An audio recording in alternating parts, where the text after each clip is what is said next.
नमस्कार किसान भाइयों, आप सभी का हमारे YouTube channel Rahul social worker में स्वागत है। किसान भाइयों, आज हम मौजूद हैं कुकरा ग्राम पंचायत में। हमारे साथ एक किसान हैं। आइए इनसे सबसे पहले इनका परिचय लेते हैं। तो अपने किसान भाइयों को अपना थोड़ा परिचय दीजिएगा।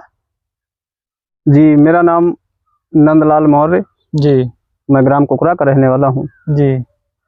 तो ये नंदलाल मौर्य जी हैं जो कि कुकरा ग्राम पंचायत के रहने वाले हैं। तो किसान भाइयों, तो शुरू करते हैं आज पपीता की खेती के बारे में।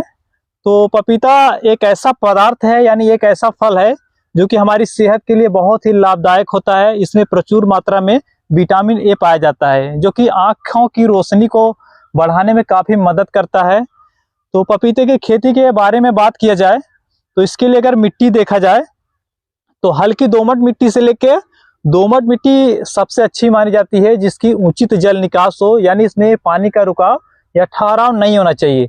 और इसके लिए पीएच मान देखा जाए तो 6.5 से लेके 7.5 पीएच वाली जो जमीन होती है वो सबसे अच्छी मानी जाती है। और इसके लिए जलवायु की बात करें तो लगभग सब प्रकार की जलवायु में इसकी खेती की जा सकती है। लेकिन अगर टेम्परेचर 30 से लेके 35 डिग्री सेल्सियस या औसत देखा जाए तो 25 से लेकर अगर 35 डिग्री सेल्सियस अगर टेम्परेचर है तो पपीते की खेती के लिए बहुत ही अच्छी मानी जाती है। अगर रात्रि का टेम्परेचर 12 डिग्री सेल्सियस नीचे जाता है तो पपीते का जो उत्पादन होता है और पौधे की जो बढ़वार होती है उस पर बुरा प्रभाव पड़ता है, यानी पौधे की जो बढ़वार है और उत्पादन है वो कम हो जाता है।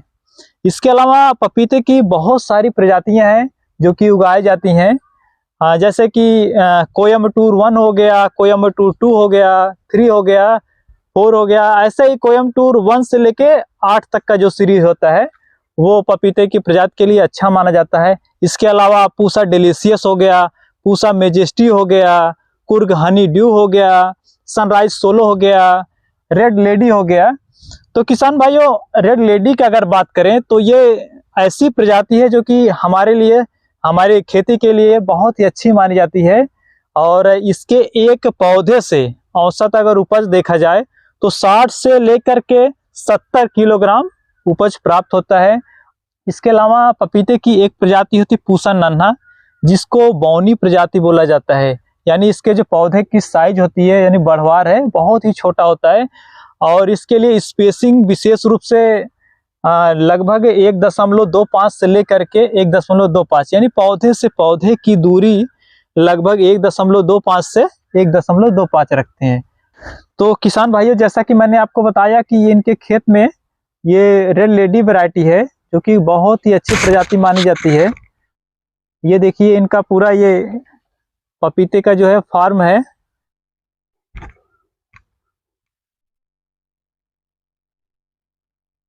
पपीते के लिए अगर बुआई का समय देखा जाए तो लगभग जुलाई से लेकर के सितंबर का जो महीना होता है ये इसके लिए बहुत ही अच्छा माना जाता है। और फरवरी से लेकर के मार्च में भी इसकी बुआई की जा सकती है। किसान भाइयों, इसके बीज की मात्रा की बात करें तो लगभग 1 हेक्टेयर में 500 से लेके 600 ग्राम जो बीज होता है वो पर्याप्त रहता है। और बुआई से पहले एक चीज़ का ये ध्यान रखना पड़ता है कि बीज को उपचारित करके बोना चाहिए। एक दवा आती है बीज को उपचारित करने के लिए जिसका नाम है कैप्टान। कैप्टान को 3 ग्राम प्रति किलोग्राम हिसाब से अगर उपचारित करके बोए तो इसमें रोग, कीट और बहुत सारे जो फंगस वाले डिजीज होते हैं, रोग होते हैं, वो सब नहीं लगते हैं। तो ये सारी चीज़ का आपको ध्यान रखना पड़ेगा। किसान भाइयों, पपीते में जो अगर सिंचाई की बात किया जाए तो सिंचाई का विशेष रूप से ध्यान रखना पड़ता है। आवश्यकता से ज़्यादा पानी खेत में नहीं होना चाहिए, क्योंकि पपीता एक बहुत ही संवेदनशील पौधा होता है। अगर इसमें आवश्यकता से ज़्यादा पानी लग जाता है तो ये पौधा जल्दी सूखने लगता है।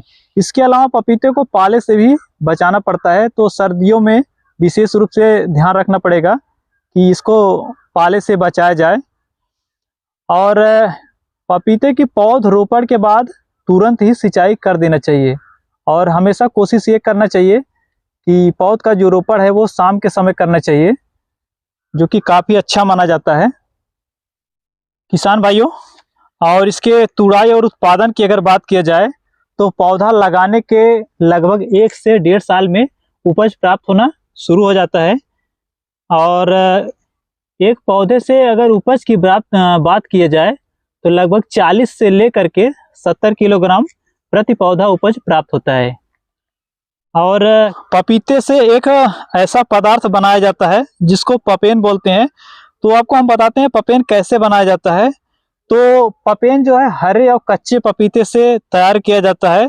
इसके लिए इसके जो फलों के रस यानी जो दूध होते हैं उसको निकाल करके सुखाया जाता है और सुखाने के बाद ये जो पदार्थ बनता है वही पपेन होता है।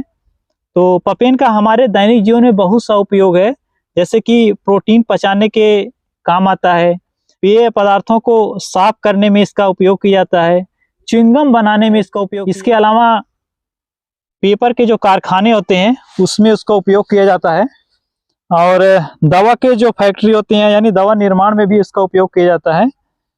सौंदर्य प्रसाधन के क्षेत्र में भी इसका उपयोग किया जाता है। तो ये सारी फायदे हैं पपेन के।